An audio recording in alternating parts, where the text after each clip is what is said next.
నమస్కారం.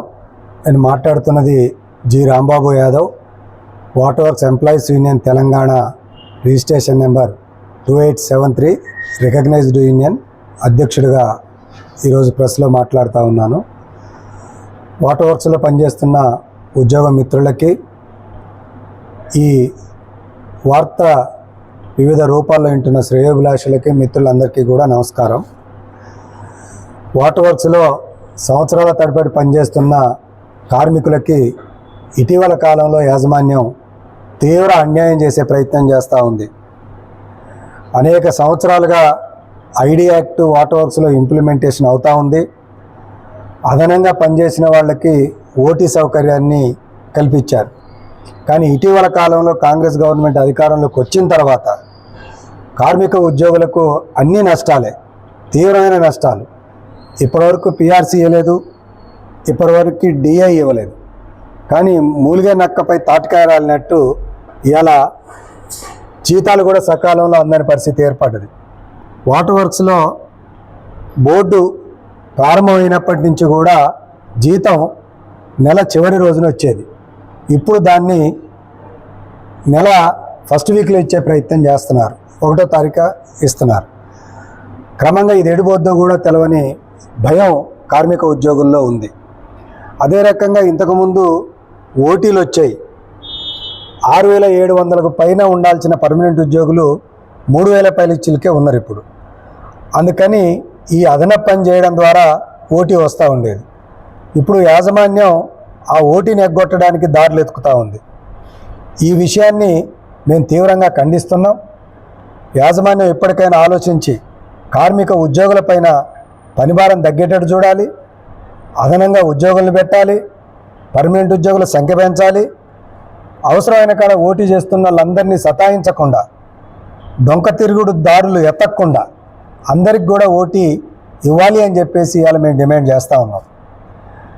ప్రత్యేకంగా ఇవాళ కొంతమంది జిఎంలు, ఇక్కడ పేర్లు చెప్పదలుచుకోలేదు, వారి కార్యక్రమాలన్నీ ఎక్కడ బయటపడతాయో, ఎక్కడ ఎంక్వైరీలు వస్తాయో అనే పేరుతోటి ఇలా ఎండి గారి, ఈడీ గారి మెప్పు కోసం ఓటీలను బంద్ చేసి మేము ఏదో బోర్డుకు డబ్బులు మిగిలిచ్చినామని చెప్పుకోవడం కోసం కొన్ని ప్రయత్నాలు జిఎంలు చేస్తున్నారు. వారందరికీ కూడా నేను మొదటిసారి కాబట్టి విజ్ఞప్తి చేస్తూ ఉన్నాను. మీరు మీ తప్పులు దాచిపెట్టుకోవటానికి ఇలా మీరు దయచేసి కార్మికులకు అన్యాయం చేయబాకండి. కార్మికులకు వచ్చే ఓటీలు తప్పకుండా ఇవ్వాలి. అదే రకంగా కాంపెన్సేషన్ హాలిడేస్కి ఇచ్చే అంశం ఏదైతే ఉందో అది కూడా తప్పకుండా ఇచ్చేటట్టుగా ప్రయత్నం చేయాలి. మేము ఇంతకుముందే ఈ ప్రమాదాన్ని గుర్తించి మే 2025లోనే వాటర్ బోర్డులో ఓటీలు బంద్ చేయడానికి, ఇతర సౌకర్యాలు కట్ చేయడానికి యాజమాన్యం ప్రయత్నం చేస్తూ ఉంది అని చెప్పేసి వీడియోలోనూ పత్రికల రూపాల్లో కూడా తెలియజేశాం. ఎండి అశోక్ రెడ్డి గారికి కూడా విజ్ఞప్తి చేసినాం. ఎక్కడన్నా ఒక్కడ చిన్న చిన్న లోపాలు ఉంటే ఎలకలు పడ్డాయని చెప్పేసి ఇల్లును తగలబెట్టుకోరు ఎవరు.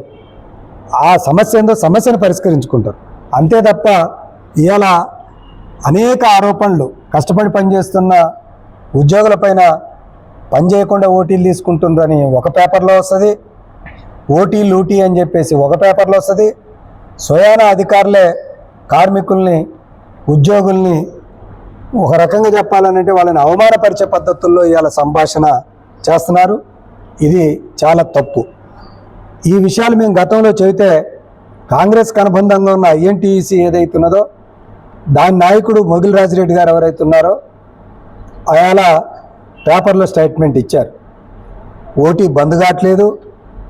బీఆర్టీయూ రాష్ట్ర అధ్యక్షుడైన water works union president Rambabu కావాలని ప్రభుత్వాన్ని బదనాం చేయడానికి ఆ రకంగా ఓటీ డబ్బులు రావట్లేదని ప్రచారం చేస్తుండు అని చెప్పేసి మాట్లాడిన. అంతేకాదు, తప్పుడు మాట్లాడితే కేసులు పెడతామన్నారు, ఆటలు తీస్తామన్నారు.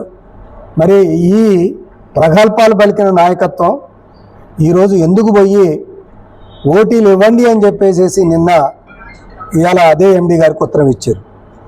అంటే ఆనాడు మేము ఓటీలు బంద్ అవుతున్నాయి, ఓటీలు ఇవ్వండి అని మేము అడిగితే ఏది పడితే అది నోటికొచ్చినట్టు మాట్లాడిన నాయకత్వం ఈరోజు ఎందుకు ఓటీ లెటర్ ఇవ్వాల్సి వచ్చింది అంటే దీన్ని బట్టి అర్థమయ్యేది వాటర్ వర్క్స్లో జరుగుతున్న పరిణామాలపైన, ఉద్యోగుల సమస్యలపైన మొగిలి రాజిరెడ్డి గారికి ఏ రకమైన అవగాహన లేదు అనేది స్పష్టమవుతుందని కార్మిక ఉద్యోగులకు నేను విజ్ఞప్తి చేస్తూ ఉన్నాను.